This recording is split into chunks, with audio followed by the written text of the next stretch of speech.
keberhasilan ahli Al-Quran itu adab. Buka Quran surah ke-35 ayat ke-32, paling kiri sebelah atas. Thumma awrathnal kitaba alladhina istafaina min ibadina. Kemudian kami wariskan Al-Quran itu kepada hamba-hamba yang kami pilih. Awas, ada yang rajin baca, one day one juz, one day one ayah, kan? One day one surah, dan seterusnya. Ada yang rajin menelaah, buka tafsir ini, tafsir itu. Ada yang rajin menghafalkan, ya, Masya Allah.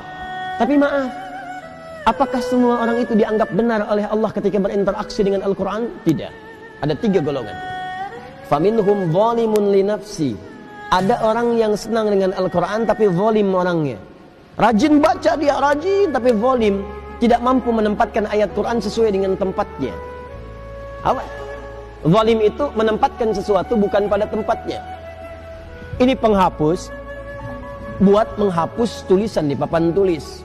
Asalnya begitu, tapi digunakan untuk melempar orang misalnya. Nah, itu zalim namanya.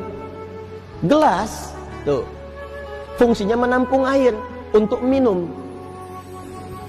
Gayung, fungsinya untuk mandi. Ada orang minum pakai gayung, mandi pakai gelas. Itu zalim namanya. Ada orang sering ngaji, baca qul huwallahu ahad, katakan hanya Allah yang esa, hafal ayatnya, tahu maknanya, tapi tidak menempatkan ayat sesuai dengan tempatnya. Dia katakan di lisannya semua agama sama.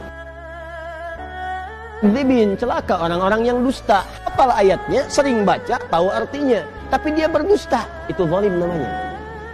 Jadi ayat-ayat itu tidak dipraktikkan dalam perilaku hidup, adab tidak ada. Wa minhum muqtasid, ada golongan kedua, meninggalkan sifat yang pertama, naik tingkat, tapi belum ada nilai kebaikan pada dirinya, hanya untuk dirinya saja. Muqtasid itu paket hemat. Jadi ahli Quran, kalau perilakunya nampak kegiatan sehari-hari sering mojok di masjid misalnya, atau dekat tiang-tiang nyandar, baca ulang-ulang hafalan. Tapi kalau diminta, Mas bisa ngimamin, yang lain saja. Nah, itu paket hemat kata Quran. Hemat untuk dirinya, belum bisa diberikan pada yang lain.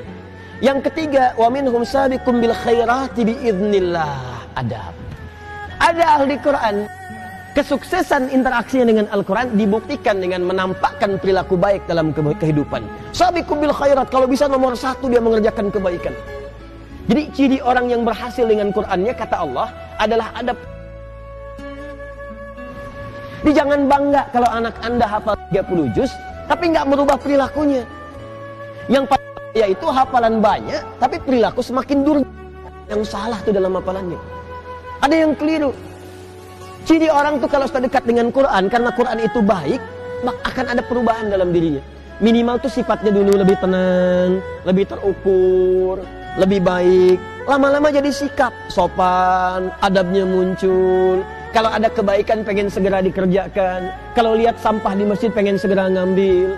Kalau lihat ini belum nyala pengen segera nyalakan. Kalau lihat saf kosong pengen ngejar safnya. Itu dorongan kebaikannya cepat sekali. Semakin tinggi kecepatan berbuat baiknya, ini menandakan semakin besar pengakuannya di hadapan Allah Subhanahu wa taala dalam perubahan kebaikannya.